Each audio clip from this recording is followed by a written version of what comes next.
Որ ցուցակում եք, թե դեռ չկա։ Չէ, ցուցակում չկան։ Դուք ասում եք, որ շատ են, չէ՞, ցուցակներում։ Հա, դե կոնկրետ քանակ չկա, բայց շատ են։ Կոնկրետ քանակ չկա, բայց իրանք շատ են։ 30-50 տես մոտավոր թվեր։ Օրինակ այդ լարսի խցանումները ինչ խնդրեմ առաջացնում ձեր վրա, որ չընկնեք այս խստացումների տակ։ Եթե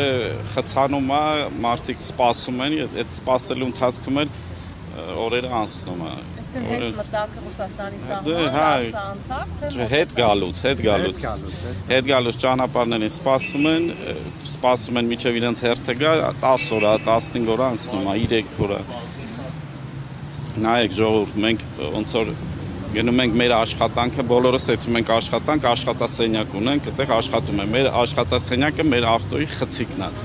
Մի այդ խցիկը կանցնի Վրաստանով, Ռուսաստանով, Հնդկաստանով, Չինաստանով, մենք մեր աշխատանքն ենք անում, մենք կապ չունենք բանի հետ, էլի ոնց որ իրանց մենք միգրանտ չենք։ Մենք ոչ այդում ենք աշխատելու, ոչ չաշխատելու, ոչ հյուր են գնացել, ոչ հանգստանալու են գնացել։ Մենք գնում ենք մեր աշխատանքը անելու, մեզ ասում են գնացեք Ռուսաստան, գնում ենք Ռուսաստան, ասում են գնացեք Վրաստան։ Okay, հիմա այդ տարվա ընթացքում 90 օրը ինչ է խնդիր առաջացնում։ Որովհետև քիչ է այդ 90 օրը։ 90 օրը քիչ է, ասենք մոտավորապես 10 ամսում այդ բանը բոլորը 90% վարորդները դրանք արդեն իրացրել են։ Իրանք արդեն 110, 130 մարդիկ կա, դաժե 140 օր ունեն,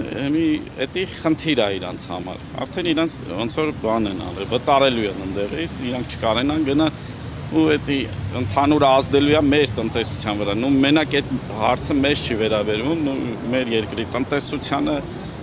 ապրանքները մերը գիտեք, երկաթգիր չկա, չի եթում, չի գալի, մերը լրիվ բանով է, մեքենաներով է։ Որ հավաքվել եք ումից ինչ եք պահանջում։ Նու կառավարությունից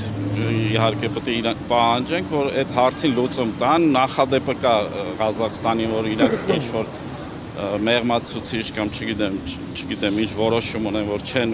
բանանում, իրար չեն խոչընդոտում։ Նույն ձև նախադեպը կա, մեզ էլ թող ավելացնեն, կարողտեն էլ առանց անխոչընդոտ գնան գան։